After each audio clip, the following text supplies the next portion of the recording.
Hello guys, কেমন আছো তোমরা? আশা করি প্রত্যেকে ভালো আছো। Welcome to my Saiful fire YouTube চ্যানেলে। তোমাদের মাঝে নতুন একটি ভিডিও নিয়ে আসলাম। ওমর ভাইয়ের, কাবির ফয়সাল ভাইয়ের কয়েকটি ফানি টিকটক ভাইরাল ভিডিও আপনাদের মাঝে নিয়ে আসলাম। তাহলে বেশি কথা না বাড়িয়ে ভিডিও শুরু করা যাক। যেখানে আমার অর্ধেক গোষ্ঠীর লোকের সাথে আমার সম্পর্ক নাই, সেখানে এমন 2-4 জন চলে গেলে আমার কি আসে যায়?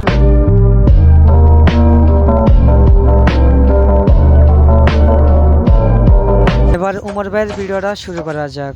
হুট করে যদি কেউ আপনার সাথে কথা বলা বাদ দিয়ে দেয়, তখন মন খারাপ করেন না, বুঝে নিয়েন।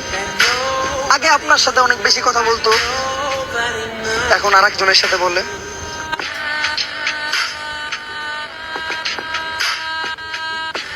তুই কি ভাবিস আমার যোগ্যতার অভাব? না রে, আসলে তোর কপাল খারাপ। তোর বাপের সরকারি চাকরি দরকার, আর আমার সংবিধানে আমি নিজেই সরকার। একটা জ্ঞানী ব্যক্তি আমার বলতেছিল, দুনিয়াতে নাকি কলমের চেয়ে বেশি পাওয়ারফুল কিছু হয় না। তাহলে সে হয়তো জানেই না যে টাকা ছাড়া কলমটাও কিনা যায় না।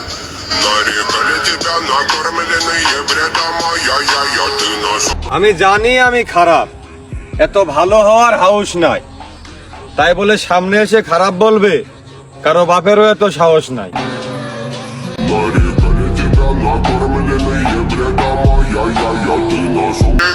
আমি মানুষটাই এমন, আপনি বুঝতেই পারবেন না যে ভালো নাকি খারাপ।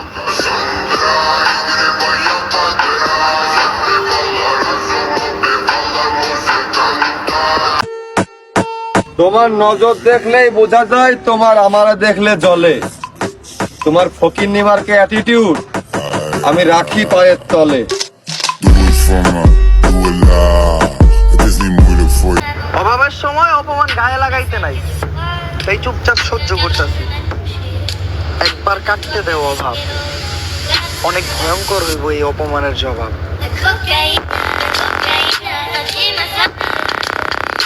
শেষ হলো ভাইরাল টিকটক ভিডিওগুলা। কার কার কাছে ভিডিওটি ভালো লাগছে আপনারা সবাই কমেন্টে জানান। আর ওমর ভাইকে ভালোবাসলে এই ভিডিওতে একটা লাইক করে দেন। আর কাবির ফয়সাল ভাইকে ভালো লাগলে চ্যানেলটাকে সাবস্ক্রাইব করে রাখুন। দেখা হচ্ছে কোনো পরবর্তী ভিডিওতে। ততক্ষণ সবাই সুস্থ থাকুন, ভালো থাকুন। আল্লাহ হাফেজ গাইস। আমি কাউকে উদ্দেশ্য করে কিছু বলি না, তারপরেও আমার কথাগুলো কিছু মানুষের গায়ে লাগে যায়, কারণ আমার বলা প্রত্যেকটা কথা কিছু কিছু মানুষের চরিত্রের সাথে মিলে যায়।